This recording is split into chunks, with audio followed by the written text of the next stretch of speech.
let's dive right in. Today we're looking at Saudi Arabia and its, well, really radical strategic shift with Vision 2030. Yeah, it's a huge move. We're talking about a massive $38 billion investment. Right, $38 billion, and that's coming through the Public Investment Fund, the PIF, and Saudi Games, their subsidiary.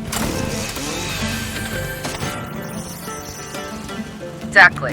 The whole idea is to pivot the economy, away from oil dependency and straight into becoming a global esports, superpower. So for you listening, the key takeaway here is understanding the big picture, the economic side, the cultural shifts, the global politics. All culminating, really, in a huge milestone they're aiming for.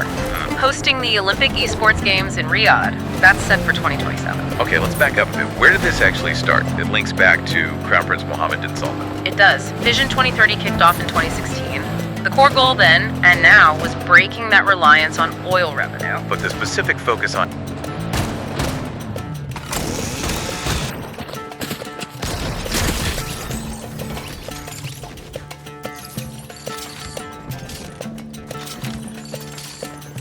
gaming, that came later.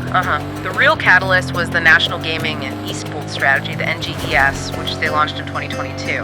That really put the accelerator down. And what's fascinating, I think, is just how fast things moved after that.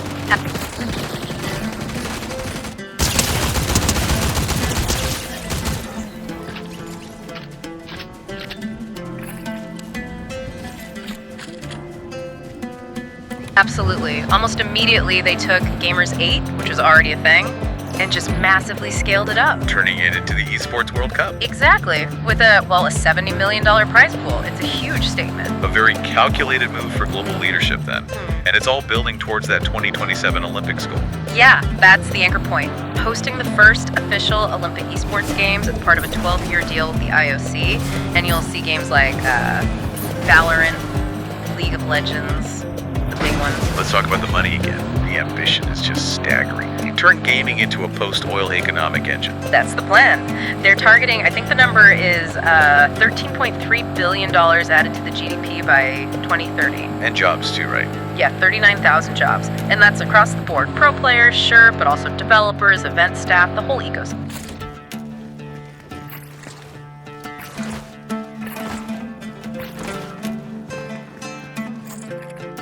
It makes sense when you look at their demographics, though. Definitely. It's demographic and economic. Something like 63% of the population is under 30. That's a max.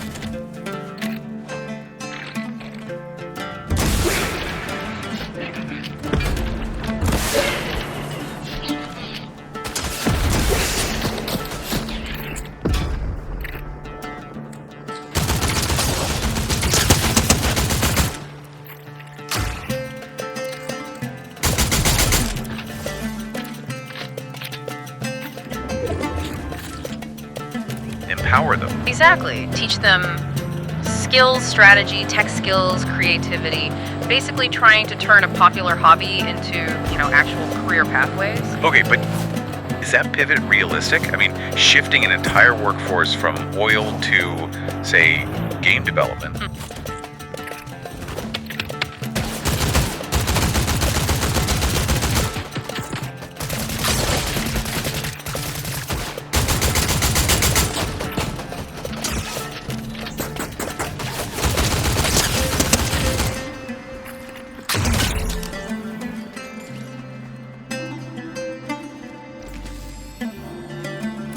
That sounds like a huge challenge. It is, but they're betting on the engagement that's already there.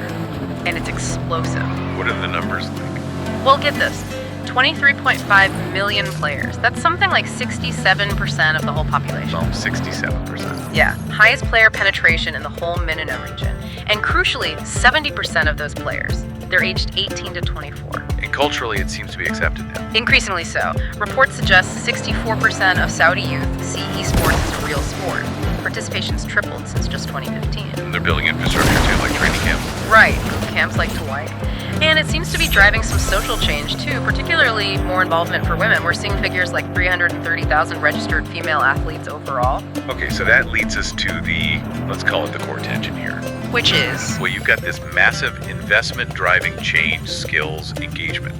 Tangible progress on one side. But on the other side, you run smack into the games washing critique. Right, and we have to address that. Critics argue that this $38 billion spend is, well, designed to Distract from human rights concerns. Yeah. Things like the Khashoggi murder, suppressing dissent, those kinds of issues. Exactly. And you see playing out globally, some esports communities, like parts of the League of Legends fan base, have called for boycotts of streams linked to Saudi events. What's the official line on this?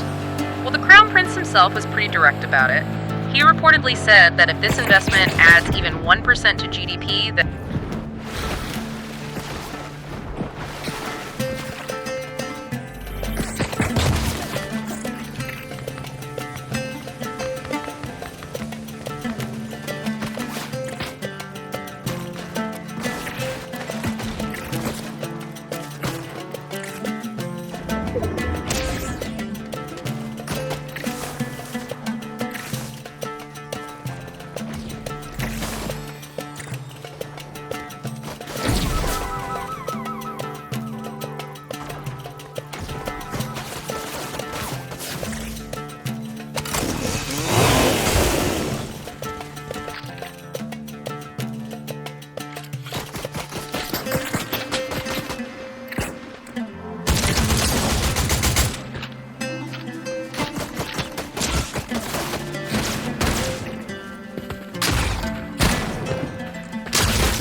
buying into the global infrastructure. exactly. Using that sovereign wealth to position Riyadh as the absolute center, the mecca of esports. Owning the platforms, the leagues, the developers. It's like vertical integration.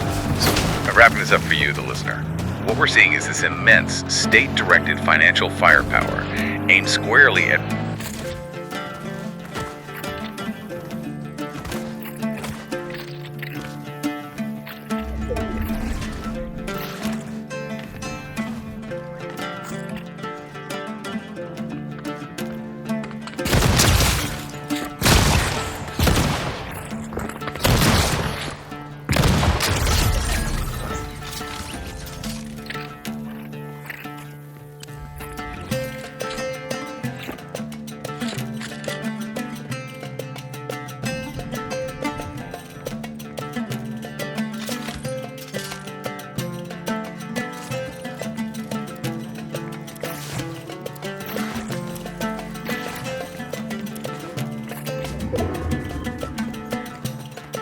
reshaping the future of digital entertainment. It's driving tech, it's driving cultural change. But it's inseparable from those political questions, which leads us to the final thought, I suppose. Go on. Given the sheer scale of the money, the political will behind it, is the Saudi push a true game changer for global sports and entertainment? Or, is the controversy surrounding it just too significant for even $38 billion worth of pixels to completely paper over?